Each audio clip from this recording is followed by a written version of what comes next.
from the Geborbesep and surrounds Namibia. Brandberg Fenster comes skeleton quartz, very, very interesting material.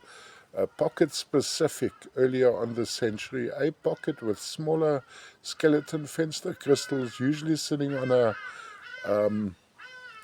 almost chalcedonian calcium carbonate matrix, and lots of interesting forms. You'll see here, for instance, a skeleton on the side here. Lots of fensters, which would be the window quartz. See the fenster effect. Also, lots of little gas come water, moving water bubbles in hydras. I've just turned it around, so this is the other point of display. Size-wise, none of these were really large. This is probably a miniature, or maybe just slightly under a miniature. I'm not sure at this stage. Color-wise, I've never seen these actually with amethyst inside, so they usually have smoky and a lot of clarity. Pocket-specific material to the Geborbesep and surrounds. Earlier on this century, Brandberg skeleton Fenster quartzes.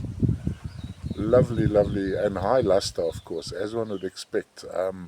Herkimer with an edge, or nature's Swarovski.